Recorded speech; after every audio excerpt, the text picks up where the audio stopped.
বদলে যাওয়া বাংলাদেশ, বললেন প্রধানমন্ত্রী। উন্নয়নশীল দেশে উত্তরণ নতুন প্রজন্মকে উৎসর্গ। বিচারহীনতার সংস্কৃতি থেকে বেরিয়ে আসতে চায় দেশ, অকারণ অভিযোগ না করার আহ্বান। পঞ্চম ধাপে কাল 29 পৌরসভায় ভোট, উৎসবমুখর ও শান্তিপূর্ণ হবার আশা ওবায়দুল কাদেরের। দক্ষ জনশক্তি গড়তে শিক্ষা ব্যবস্থায় পরিবর্তন আনতে চায় সরকার, মৌলিক গবেষণার তাগিদ বিশিষ্টজনদের। সাংবাদিক খাশোগি হত্যার নেপথ্যে সৌদি যুবরাজ সালমান, মার্কিন তদন্ত প্রতিবেদন প্রকাশ।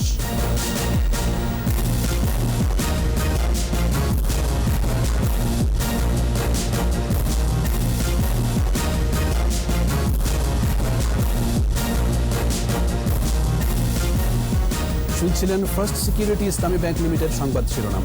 আমন্ত্রণ সন্ধ্যা 7টার 21 সংবাদে, সাথে আছি আমি জাবের হোসেন। দর্শক, 21 টেলিভিশনের সংবাদ একই সাথে সরাসরি দেখতে পাবেন আমাদের ফেসবুক পেজ www.facebook.com/2124 অনলাইনে। Mega spider ceiling fan, mega বাতাসে শান্তির পরশ। উন্নয়নশীল দেশে উত্তরণে জাতিসংঘের চূড়ান্ত সুপারিশ পাওয়ার কৃতিত্ব জনগণকে দিয়েছেন প্রধানমন্ত্রী শেখ হাসিনা, আর এই অর্জন উৎসর্গ করেছেন নতুন প্রজন্মকে। গণভবন থেকে সংবাদ সম্মেলনে প্রধানমন্ত্রী বলেছেন, এক যুগ আগের বাংলাদেশ আর এখনকার বাংলাদেশ এক নয়, এ যেন বদলে যাওয়া এক বাংলাদেশ। বিভিন্ন সূচকে উন্নয়নের চিত্র তুলে ধরে বঙ্গবন্ধু কন্যা বলেন, এই অর্জনকে টেকসই করতে যে চ্যালেঞ্জ আসবে তা মোকাবেলা করতে যা যা করা দরকার সবই করা হবে। আরও জানাচ্ছেন প্রণব চক্রবর্তী। সংবাদ সম্মেলনের আগেই উন্নয়নশীল দেশ হওয়ার চূড়ান্ত সুপারিশপত্র হস্তান্তর করা হয় প্রধানমন্ত্রী শেখ হাসিনার কাছে। এর পরপরই সুখবরটি জানান প্রধানমন্ত্রী। বলেন, বাঙালি যখন জাতির পিতার জন্মশতবার্ষিকী উদযাপন করছে এবং স্বাধীনতার সুবর্ণ জয়ন্তী উদযাপনের দ্বার প্রান্তে, তখন এই অর্জন জাতির জন্য আনন্দের। উত্তরণ এমন এক সময় ঘটল যখন আমরা সর্বকালের সর্বশ্রেষ্ঠ বাঙালি জাতির পিতা বঙ্গবন্ধু শেখ মুজিবুর রহমানের জন্মশতবার্ষিকী উদযাপন করছি। সেই সাথে আমাদের মহান স্বাধীনতার সুবর্ণ জয়ন্তী উদযাপনের দ্বার প্রান্তে। আমি এই অর্জনকে উৎসর্গ করছি আমাদের দেশের নতুন প্রজন্মকে, তরুণদের জন্য, যারা আজকের বাংলাদেশকে আরও সামনে এগিয়ে নিয়ে উন্নত সমৃদ্ধ সোনার বাংলাদেশ গড়ে তুলবে। সংবাদ সম্মেলনে পাকিস্তানি বৈষম্যের বিরুদ্ধে জাতির পিতার ত্যাগের কথা তুলে ধরেন প্রধানমন্ত্রী। বলেন, জাতির পিতাই দেশকে উন্নয়নের মহাসড়কে নিয়ে গিয়েছিলেন। ৭৫-এ জাতির পিতাকে সপরিবারে হত্যার পর কঠিন সময়ের কথাও উল্লেখ করেন বঙ্গবন্ধু কন্যা। আজকের যে অর্জন, স্বল্পোন্নত দেশ থেকে উন্নয়নশীল দেশে উত্তরণ, তা আমাদের বিগত 12 বছরের নিরলস পরিকল্পনা, পরিশ্রম ও প্রচেষ্টার ফসল। আর দেশের মানুষই কিন্তু এসব কাজ করে দিয়েছেন। আমরা শুধু সরকার থেকে নীতি সহায়তা দিয়ে সুযোগ তৈরি করে দিয়েছি। বিভিন্ন সূচকে বাংলাদেশের অর্জনের কথাও তুলে ধরেন প্রধানমন্ত্রী। সেই সাথে এই অর্জনকে টেকসই করার সব প্রস্তুতি আছে বলেও জানান সরকার প্রধান। এক যুগ আগের বাংলাদেশ আর আজকের বাংলাদেশ কিন্তু এক নয়। প্রিয় সাংবাদিকবৃন্দ, নিশ্চয়ই আপনারা সেটা স্বীকার করবেন। আজকের বাংলাদেশ এক বদলে যাওয়া বাংলাদেশ। পরে সাংবাদিকদের প্রশ্নের উত্তরে প্রধানমন্ত্রী বলেন, ডিজিটাল বাংলাদেশের সুবিধা নিয়ে অশান্ত পরিবেশ সৃষ্টি যেমন কাম্য নয়, তেমনি মৃত্যুও কাম্য নয়। আইন তার আপন গতিতে চলে। এখন আইনের অপপ্রয়োগ হচ্ছে কিনা এটা হলো দৃষ্টিভঙ্গির ব্যাপার। কারণ কোনটা আপনার কাছে অপপ্রয়োগ আর কোনটা অপপ্রয়োগ না, এটা একটা আপেক্ষিক ব্যাপার।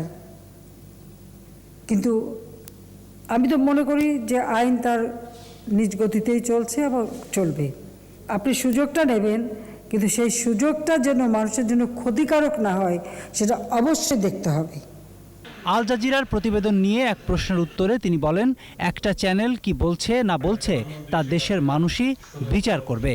বাংলাদেশের স্বাধীনতা যারা চায় নাই, যারা জাতির পিতাকে হত্যা করেছে, যারা গ্রেনেড হামলা করে আমাকে হত্যা করার চেষ্টা করেছে, যারা এই দেশটাকে অস্ত্র চোরাকারবারি, ড্রাগ চোরাকারবারি, দুর্নীতির একটা আখড়ায় পরিণত করে নিজেদের ভাগ্য করতে ব্যস্ত ছিল,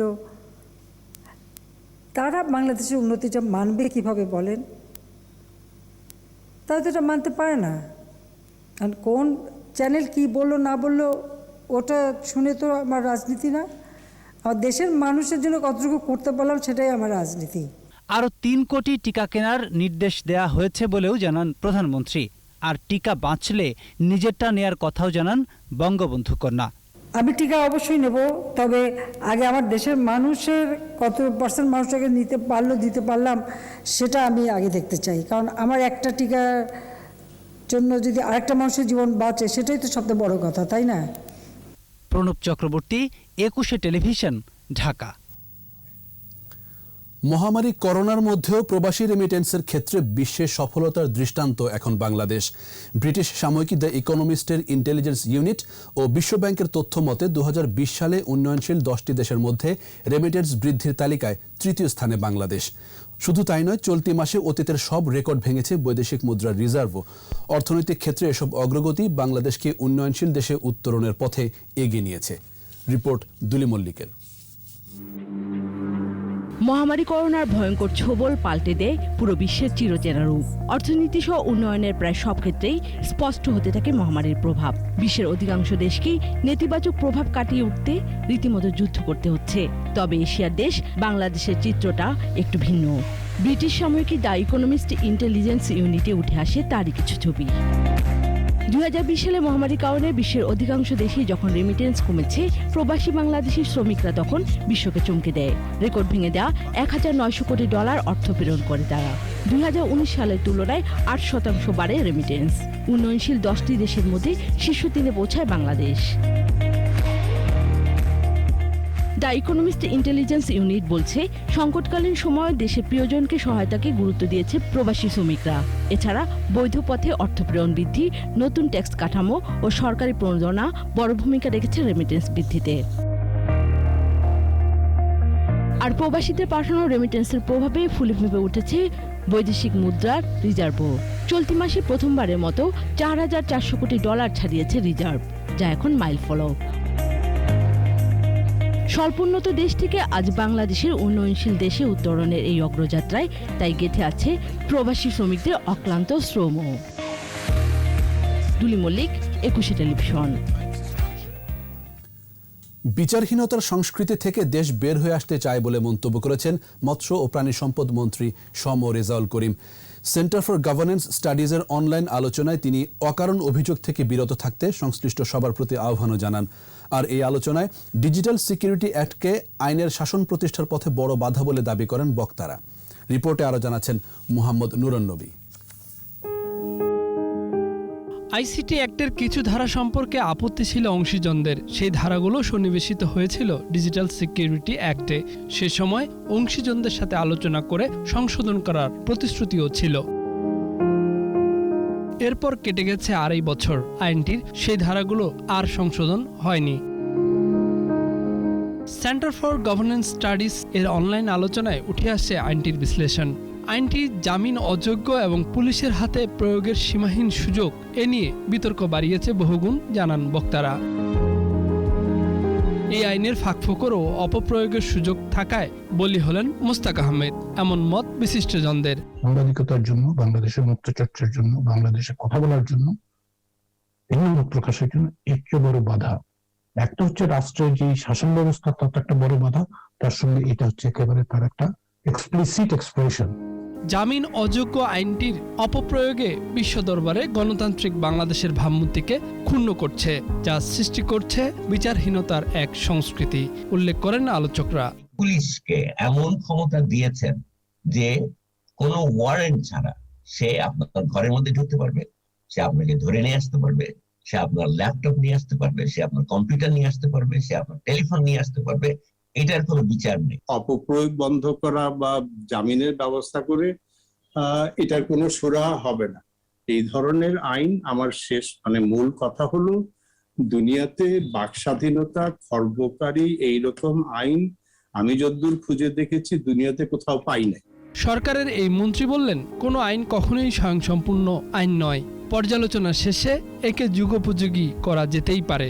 তদন্ত করে দেখে তার উপযুক্ত বিচার হওয়া উচিত।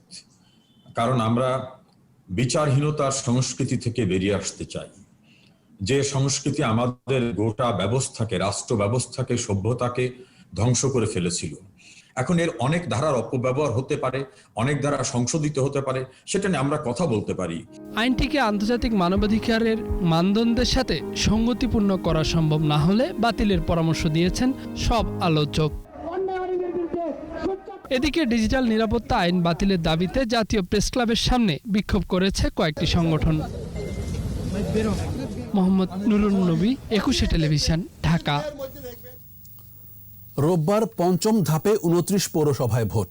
একই দিনে 0 পদে ভোট হবে ঝিনাইদহের শৈলকুপা, রাজশাহীর পবা, ফরিদপুরের মধুখালী ও কুমিল্লার দেবিদ্বার উপজেলা পরিষদ নির্বাচনেও। এর মধ্যে কেন্দ্রে যাচ্ছে ভোটের সরঞ্জাম।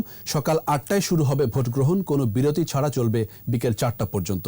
প্রতিনিধিদের সহায়তায় মাসুম আলিসার রিপোর্ট। কেন্দ্রে পাঠানো হয়েছে নির্বাচনী সরঞ্জাম।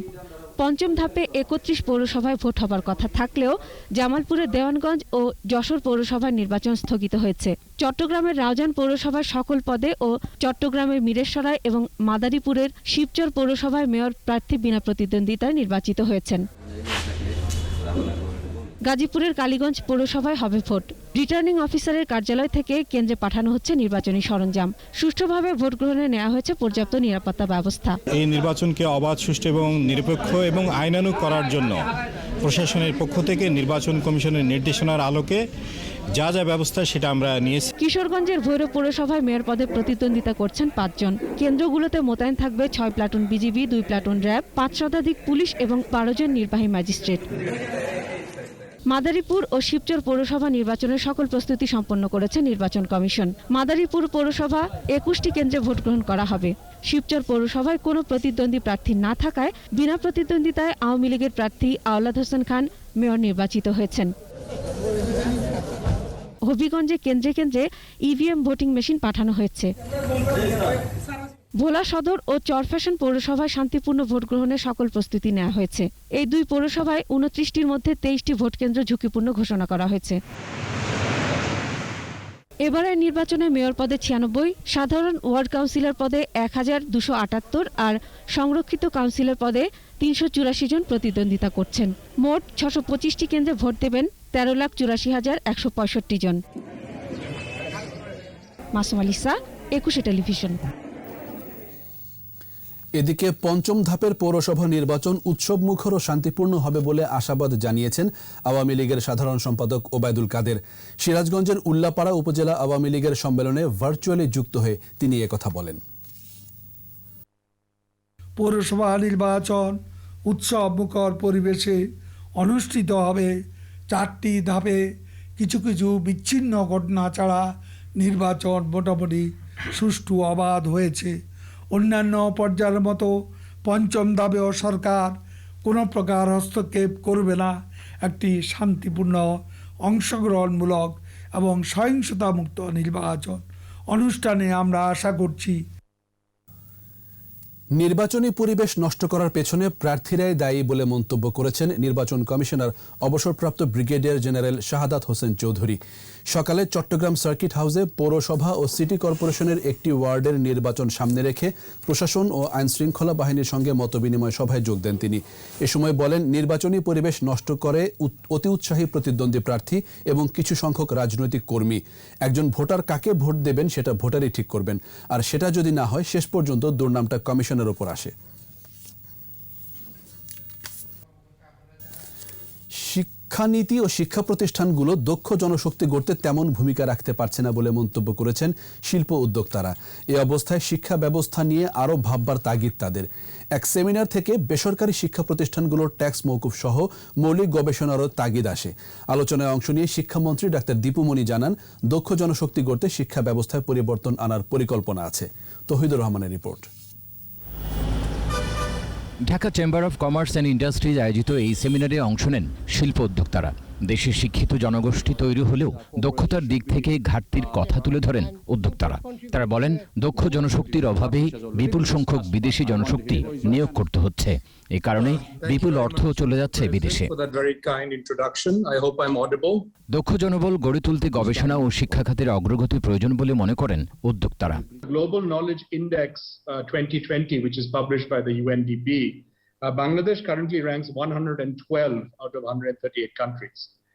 And the ranking on higher education is 129 out of 138 countries.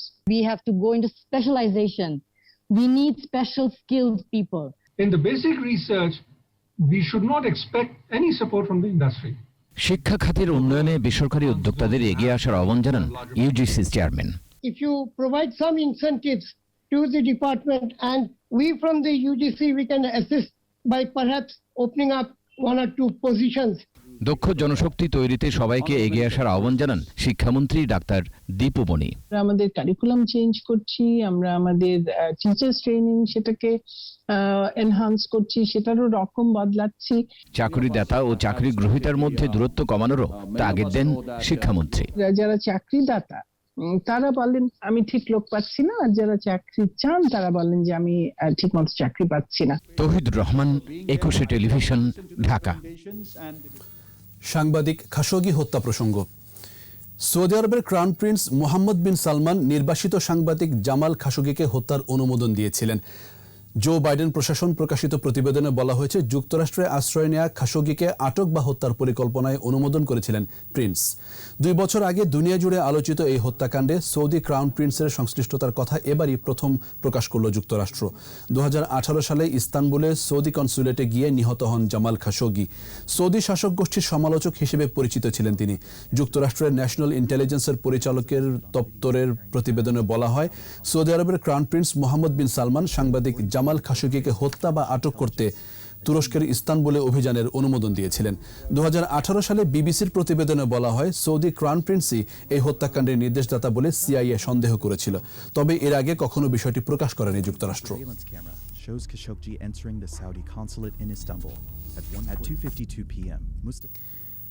নিচ্ছে প্রিমিয়ার ব্যাংক লিমিটেড সংবাদ বিরতি। নো মাস্ক নো সার্ভিস বিধি মেনে চলুন, সুস্থ থাকুন। যখন ফিরছে তখন অন্যান্য খবরের সঙ্গে আরও থাকবে। স্বাধীনতার সুবর্ণ জয়ন্তীতে বিএনপির আয়োজন, আমন্ত্রণ জানানো হবে প্রধানমন্ত্রীকে। করোনার ক্ষতি কাটানোর উদ্যোগ বিমান চলাচল কর্তৃপক্ষের, 7 মাসের চার্জে ছাড় পেল এয়ারলাইন্সগুলো।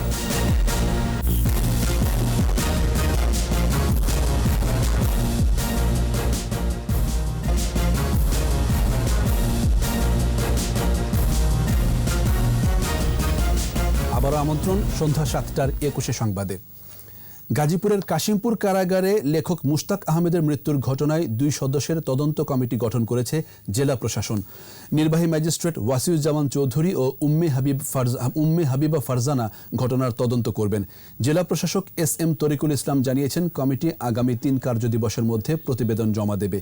বৃহস্পতিবার সন্ধ্যায় কারাগারের ভেতরে অসুস্থ হয়ে পড়েন মুশতাক। প্রথমে কারা হাসপাতাল ও পরে শহীদ তাজউদ্দিন আহমেদ মেডিকেল কলেজ হাসপাতালে নিলে কর্তব্যরত চিকিৎসক তাকে মৃত ঘোষণা করেন। কারো গাফিলতিতে লেখক মুশতাক আহমেদের মৃত্যু হলে তাদের বিরুদ্ধে আইনগত ব্যবস্থা নেওয়া হবে বলে জানিয়েছেন আওয়ামী লীগের যুগ্ম সাধারণ সম্পাদক মাহবুবুল আলম হানিফ। সকালে জাতীয় প্রেস ক্লাবে কুষ্টিয়া জার্নালিস্ট ফোরামের প্রীতি সম্মেলনে যোগ দেন তিনি। এ সময় বলেন, লেখক মুশতাকের 6 বার জামিন চাওয়ার পরও জামিন না হওয়া কতটুকু যৌক্তিক, সরকারের তা খতিয়ে দেখা উচিত। আমি মনে যে প্রত্যেকটা আইনের ভিতরেই তার কিছু দুর্বলতা থাকতে পারে। প্রত্যেকটা আইনেরই কিন্তু 2টা দিক আছে। আইন যারা প্রয়োগ করে তাদেরকে আরো সতর্ক হওয়া উচিত। যাদের গাফিলতির কারণে যদি এই মৃত্যু হয়ে থাকে তাদের বিরুদ্ধে আইনগত কঠোর ব্যবস্থা নেওয়া। আমরা কখনো চাই না যে এই ধরনের কোনো ব্যক্তি, সাধারণ মানুষ রাষ্ট্রীয় কারাগার থেকে বা রাষ্ট্রীয় হেফাজত থেকে বিনা চিকিৎসা বা চিকিৎসা অবহেলার কারণে কেউ মারা যাক, এটা আমরা কখনো চাই না। বিএনপি আয়োজিত স্বাধীনতার সুবর্ণ জয়ন্তীর অনুষ্ঠানে প্রধানমন্ত্রীকে আমন্ত্রণ করার কথা জানালেন দলটির মহাসচিব মির্জা ফখরুল ইসলাম আলমগীর। দুপুরে স্বাধীনতার সুবর্ণ জয়ন্তী উদযাপন উপলক্ষে বিভিন্ন গণমাধ্যমের সম্পাদক ও সাংবাদিকদের সাথে মতবিনিময় অনুষ্ঠানে যোগ দেন তিনি। এ সময় বলেন, জিয়াউর রহমানের খেতাব বাতিল করলে বিএনপি নয়, সরকারি সমস্যায় পড়বে। মির্জা ফখরুল বলেন, ৭ই মার্চ অবশ্যই স্বাধীনতার ইতিহাস। নতুন প্রজন্মকে স্বাধীনতার প্রকৃত ইতিহাস জানানোর জন্য বছরব্যাপী বিভিন্ন কর্মসূচি পালনের কথাও জানান বিএনপি মহাসচিব। ৫০ বছর পরে দুর্ভাগ্য আমাদের যে আমরা জাতি এত বিভক্ত হয়ে পড়েছি, এবং সেটার জন্য মূল কৃতিত্ব হচ্ছে কিন্তু আওয়ামী লীগের। এই জাতিকে প্রথম থেকে তারা স্বাধীনতার পক্ষে, স্বাধীনতার বিপক্ষে, চেতনার পক্ষে, চেতনার বিপক্ষে। ওই চেতনা নিয়ে কি দেশ স্বাধীন হয়েছিল? যে আমি গণতন্ত্রকে লুট করে নেব, আমি আগের রাত্রে নির্বাচন করে সরকার লুট করব, আমি কোষাগার খালি করে দেব। কোভিড-19-এ ২৪ ঘন্টায় ৫ জনের মৃত্যু হয়েছে। মৃতের সংখ্যা বেড়ে ৮,৪০০, মৃত্যুহার ১.৫৪%। স্বাস্থ্য অধিদপ্তরের তথ্য অনুযায়ী ৩৫৮তম দিনে দেশে ১২,৩৪৮ জনের নমুনা পরীক্ষায় শনাক্তের সংখ্যা ৪০৭ জন। মোট শনাক্ত ৫,৪৫,৮৩১। নতুন ৬০৯ জন সহ সুস্থ হয়েছে ৪,৯৬,১০৭। করোনায় দৈনিক সংক্রমণ হার ৩.৩০%। এ পর্যন্ত শনাক্ত হার ১৩.৫৪% ও সুস্থতার হার ৯০.৮৯%। করোনা পরীক্ষা হয়েছে ৪০ লাখের বেশি। এরোনটিক্যাল ও নন এরোনটিক্যাল চার্জে ছাড় পেল বিমান সংস্থাগুলো। বেসামরিক বিমান চলাচল কর্তৃপক্ষ জানিয়েছে, করোনা মহামারীতে সংস্থাগুলোর ক্ষতির কথা চিন্তা করে মার্চ থেকে সেপ্টেম্বর পর্যন্ত চার্জ মওকুফ করা হয়েছে, যদিও বিমান সংস্থাগুলো ১ বছরের জন্য ছাড় চেয়েছিল। জসিম জুয়েলের রিপোর্ট। করোনা মহামারীতে দীর্ঘ সময় ফ্লাইট চলাচল বন্ধ রাখতে বাধ্য হয়েছিল বিমান সংস্থাগুলো। এই সময়ে আয় না থাকলেও খরচ ছিল স্বাভাবিক সময়ের মতোই। ফলে বিপর্যয়ের মুখে পড়ে দেশীয় এয়ারলাইন্সগুলো। দীর্ঘদিন ধরে দাবি জানিয়ে আসলেও শেষ পর্যন্ত অভ্যন্তরীণ রুটে অ্যারোনটিক্যাল চার্জের ৭ মাসের পূর্ণ ছাড় পেয়েছে দেশীয় এয়ারলাইন্সগুলো। বেসামরিক বিমান চলাচল কর্তৃপক্ষের chairman air vice marshal Mofidur Rahman জানান, চার্জ মওকুফের ফলে করোনায় বিপর্যস্ত এয়ারলাইন্সগুলো ঘুরে দাঁড়ানোর সুযোগ পাবে। এয়ারোনটিক্যাল চার্জগুলো আগামী ডিসেম্বর পর্যন্ত তাদেরকে পুরোপুরি মওকুফ করা হয়েছে আমাদের এই এয়ারোনটিক্যাল চার্জ ডোমেস্টিক এয়ারলাইন্সগুলোর জন্য। আজকে যেমন নন এয়ারোনটিক্যাল চার্জও আমরা তাদেরকে মওকুফ দিয়েছি, সেটা হলো তাদের 3 মাস এবং 4 মাস। এয়ারলাইন্সগুলোর আরও বেশি ছাড়ের দাবি থাকলেও সরকার যেটা ভালো মনে করেছে তাই করা হয়েছে। এর ফলে বেবিচক ক্ষতিগ্রস্ত হবে বলেও মন্তব্য করেন তিনি। কয়েকটা প্রপোজাল ছিল, এর মধ্যে যেটা নাকি সরকার পক্ষ থেকে আমাদের অর্থ মন্ত্রণালয়, এগুলো আমাদের মোকাট হয়ে পরে অর্থ মন্ত্রণালয় এটা ভেটিং হয়েছে, ভেটিং হয়ে যেটা যুক্তিসম্মত মনে করেছে ওটি দিয়েছে, এবং আমি মনে করি অনেক ভালোই আমরা দিয়েছি। তবে বেসরকারি এয়ারলাইন্সগুলো বলছে, দাবি পুরোটা না মিটলেও যেটুকু সহযোগিতা পাওয়া গেছে তাতেই তারা খুশি। খুব বেশি আমরা আসলে বেনিফিট পাইনি। তারপর আমি বলবো যে বর্তমান সরকার এবং সিভিল এভিয়েশন অথরিটি যেখানে আমাদেরকে আসলে আমাদের পাশে থাকার চেষ্টা করেছে, এই চেষ্টাটা যেন অব্যাহত থাকে এবং ভবিষ্যতে যেন আমাদের পাশে থেকে আমাদের ব্যবসাকে সামনের দিকে এগিয়ে যাওয়াটা সুযোগ করে দেন। চার্জ বাবদ প্রতি মাসে বেসামরিক বিমান চলাচল কর্তৃপক্ষের আয় ৯০ থেকে ১০০ কোটি টাকা, কিন্তু মার্চ থেকে ফ্লাইট চলাচল বন্ধ থাকায় আয় প্রায় শূন্যের কোটায় নামে। জসিম জুয়েল, ২১ টেলিভিশন, ঢাকা। পরিসংখ্যান ব্যুরো সঠিক বা নির্ভুল তথ্য বের করতে পারলে সরকারের পরিকল্পনা করা সহজ হবে বলে মন্তব্য করেছেন কৃষিমন্ত্রী ডক্টর আব্দুর রাজ্জাক। সকালে রাজধানীর একটি হোটেলে জাতীয় পরিসংখ্যান দিবস উপলক্ষে আলোচনায় যোগ দেন মন্ত্রী। এ সময় পরিসংখ্যান আইন ২০১৩ প্রণয়ন করা হয়েছে উল্লেখ করে এখন থেকে সবাইকে সঠিক তথ্য দেয়া এবং মিথ্যা তথ্য না দেওয়ার আহ্বান জানান মন্ত্রী।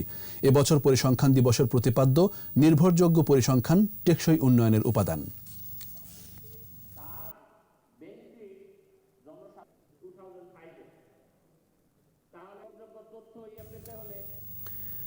সাংবাদিকতায় অনুসরণীয় ব্যক্তিত্ব ছিলেন প্রেস ইনস্টিটিউট অব বাংলাদেশ PIBর সাবেক মহাপরিচালক শাহ আলমগীর। জাতীয় প্রেস ক্লাবে সাংবাদিক শাহ আলমগীরের স্মরণ সভায় ঢাকা বিশ্ববিদ্যালয়ের সাবেক উপাচার্য মোশাররফ সিদ্দিক বলেন, নতুন প্রজন্মের সাংবাদিকদের উচিত তাকে অনুসরণ করা। এ সময় জাতীয় প্রেস ক্লাবের সাবেক সভাপতি সাইফুল আলম বলেন, সংগঠক হিসেবে অতুলনীয় শাহ আলমগীর পিআইবিকে বহুমাত্রিকভাবে গড়ে তুলেছিলেন। স্মরণ সভায় শাহ আলমগীরের স্ত্রী ফৌজিয়া বেগম মায়া ও ছোট বোন তাহমিনা খাতুন, ছেলে দীপ ও মেয়ে অর্চি সহ গণমাধ্যম কর্মীরা উপস্থিত ছিলেন। আবারও প্রিমিয়ার ব্যাংক লিমিটেড সংবাদ বিরতি। নো মাস্ক নো সার্ভিস বিধি মেনে চলুন, সুস্থ থাকুন। যখন ফিরছি তখন অন্যান্য খবরের সঙ্গে আরও থাকবে। নোয়াখালীর বেগমগঞ্জে মাদ্রাসা শিক্ষার্থীকে সংঘবদ্ধ ধর্ষণ, বিবস্ত্র ভিডিও ধারণ, অপহরণ, গ্রেফতার 2।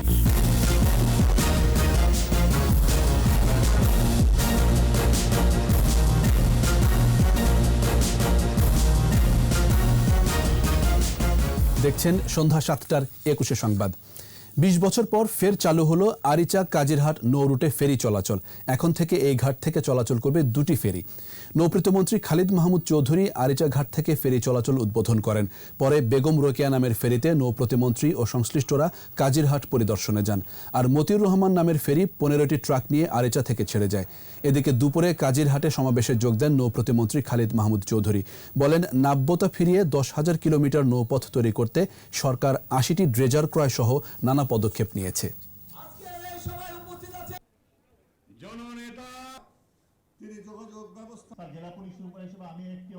10,000 কিলোমিটার নৌপথ তৈরি করা হবে বাংলাদেশে। চামুন্ডি নদী দখল হয়ে গেছে, ইতিমধ্যে এই প্রকল্প গ্রহণ করা হয়েছে।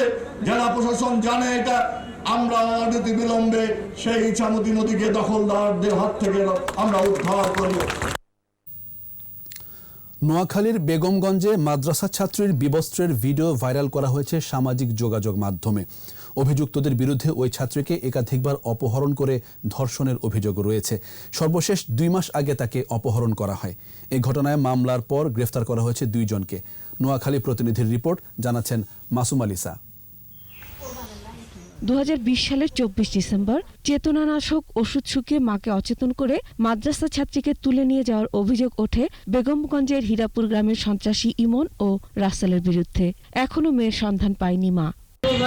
3 দিন পরে আমার ঘরে ঢুকি, আমারে ঘুমের ওষুধ খাওয়াই, এরা আমার মেয়েরে উলঙ্গ করি, ভিডিও করি, এগুলা সব লোকজনের সাথে দিয়ে দিছে।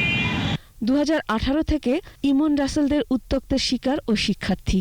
ওই বছরের 13 মার্চ রাতে ঘরে ঢুকে অস্ত্রের মুখে তাকে সংঘবদ্ধ ধর্ষণ করে তারা। পরে বিবস্ত্র করে ভিডিও ধারণ করা হয়। খেলের দোকানে টাকা পাম, বুঝলেন, এদের কাছে ভাই বক্কা কাছে টাকা হচ্ছে আমারে জোর জব্বর করে নিয়ে গেছে।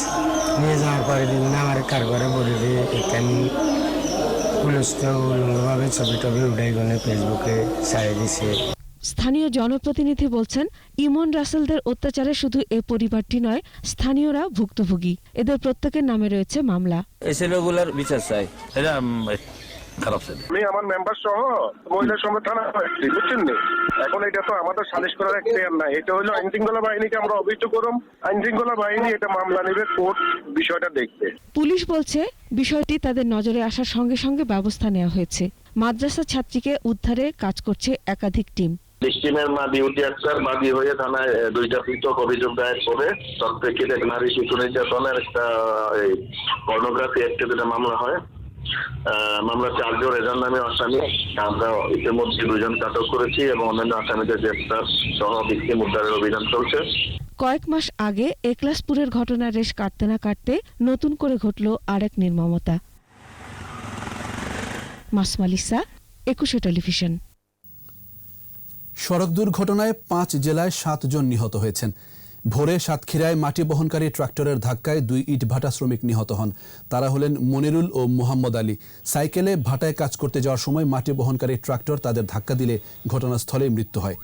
এদিকে নীলফামারীতে নৈশ কোচের ধাক্কায় অটোরিকশা যাত্রী নিহত হয়েছেন। জয়পুরহাটে নির্বাচনী সরঞ্জাম বহনকারী অটোর ধাক্কায় ভ্যান চালক নিহত হয়েছেন।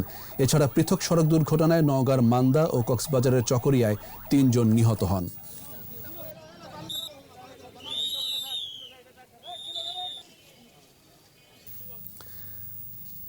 এবার ব্যবসা বাণিজ্যের খবর।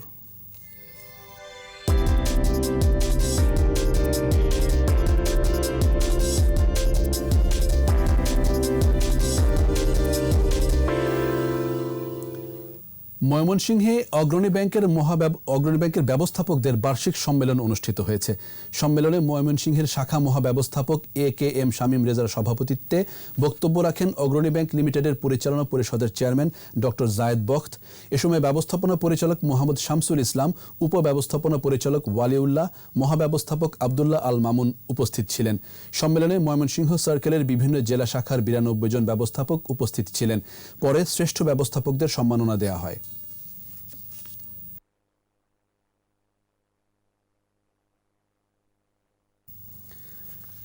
বিজিএমইএ নির্বাচনে ABM শামসুদ্দিনের নেতৃত্বে ফোরামের পূর্ণ প্যানেলের সদস্যরা মনোনয়ন জমা দিয়েছেন।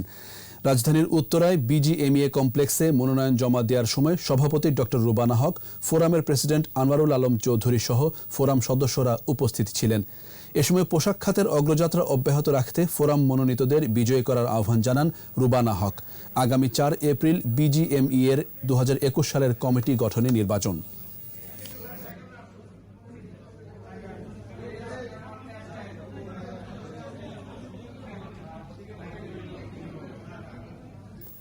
কেরানীগঞ্জে Ansar Ali gold cup football টুর্নামেন্টের শিরোপা জিতেছে ঘাটারচর ক্রীড়াচক্র।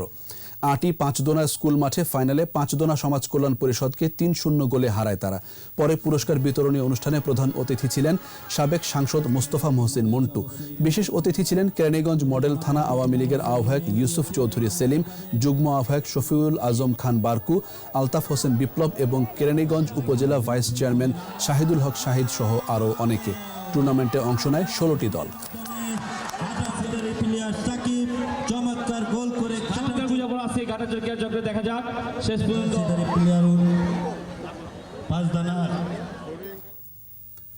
আর এরই সাথে শেষ করছে সন্ধ্যা 7টার 21 সংবাদ। তবে যাবার আগে ফার্স্ট সিকিউরিটি ইসলামী ব্যাংক লিমিটেড সংবাদ শিরোনামগুলো আরও একবার। এক বদলে যাওয়া বাংলাদেশ, বললেন প্রধানমন্ত্রী। উন্নয়নশীল দেশে উত্তরণ নতুন প্রজন্মকে উৎসর্গ। বিচারহীনতার সংস্কৃতি থেকে বেরিয়ে আসতে চায় দেশ, অকারণ অভিযোগ না করার আহ্বান। পঞ্চম ধাপে কাল 29 পৌরসভায় ভোট, উৎসব মুখর ও শান্তিপূর্ণ হবার আশা ওবায়দুল কাদেরের। দক্ষ জনশক্তি গড়তে শিক্ষা ব্যবস্থায় পরিবর্তন আনতে চায় সরকার, মৌলিক গবেষণার তাগিদ বিশিষ্টজনদের। সাংবাদিক খাশোগি হত্যার নেপথ্যে সৌদি যুবরাজ সালমান, মার্কিন তদন্ত প্রতিবেদন প্রকাশ।